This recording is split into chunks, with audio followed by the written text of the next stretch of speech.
전 현재 27살의 주부입니다.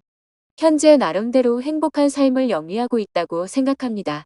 어렸을 때 가정 환경은 그다지 순탄치가 않았고 가정 불화가 심한 가정이었습니다.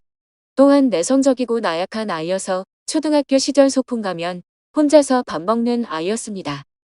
그러나 재수를 하고 대학 1학년 때 내 성격이 나쁘다는 걸 인지하여 고치려고 심리학, 인간관계학에 대한 책은 거의 모조리 섭렵하고 성격 개조 노트를 만들어서 매일 상대한 사람들을 다 기록하면서 내가 어떤 말을 했을 때 어떻게 반응했는지 또 어떤 식으로 하는 게 친근감을 유발시키는지를 기록해서 저 자신을 수정해 나갔습니다.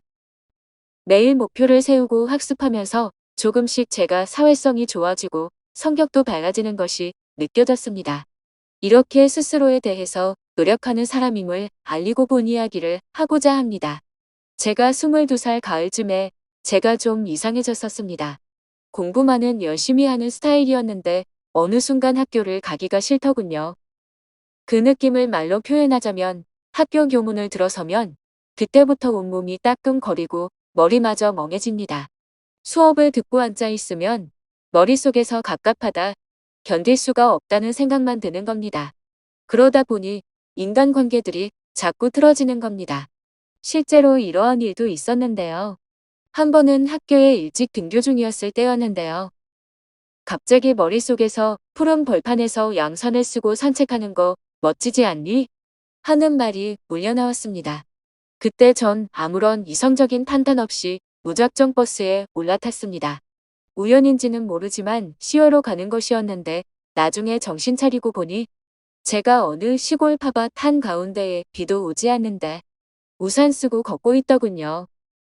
그때부터 이런 일들이 자꾸 발생하다 보니 생활이 망가지기 시작했고 제 속에는 제가 아닌 또 다른 무언가의 생각이나 목소리가 지배하는 것이 느껴졌습니다. 그때만 해도 그게 빙의현상 같은 것이라곤 상상도 못했습니다. 그렇게 24살쯤 되었을 때는 상태가 더 심각해졌습니다. 자살 충동을 자주 느끼고 모든 것에 남 탓을 하며 원망과 미움이 절 지배했습니다. 그땐 제일 싫은 단어가 아침이었습니다. 아침이면 죽어야 한다는 생각이 먼저 들었으니까요. 처음엔 그런 감정 상태일 때만 몸이 좀 이상했었습니다.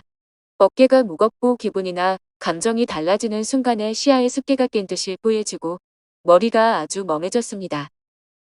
그땐 꿈도 그리 많이 꾸지 않았던 것 같습니다. 그래도 꿈을 꾸게 되면 자고 있는 저를 보거나 침대 옆에 서서 절 지켜보는 하얀 한복을 입은 옛날 할머니를 본다는 정도였고 가끔 다른 존재도 꿈에서 볼 때가 있었습니다. 또한 심한 폭식증과 구토를 반복했었고 알코올 중독자처럼 병맥주를 물처럼 벌컥벌컥 마시기도 했습니다.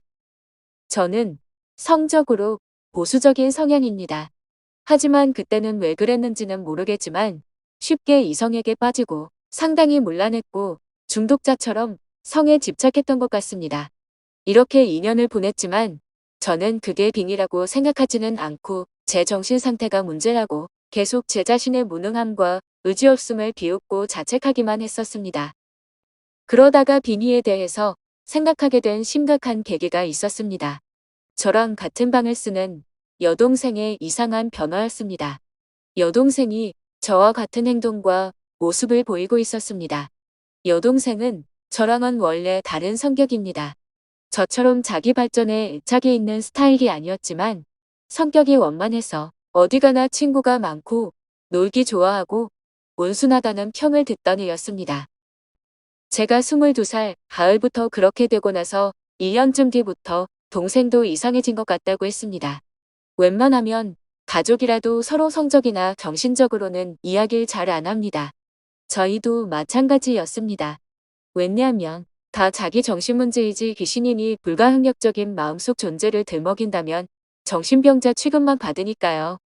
그러다가 여동생과 우연히 둘이서 미친 소리 한번 하자라고 해서 이야기를 나누다가 심각하게 얘기한 것은 아니지만 그래도 뭔가가 대화하다 보니 의견 합치를 되는 것들이 있었는데 공통적으로 겪었던 일과 비슷한 증상 그리고 체험들이 있었기 때문입니다.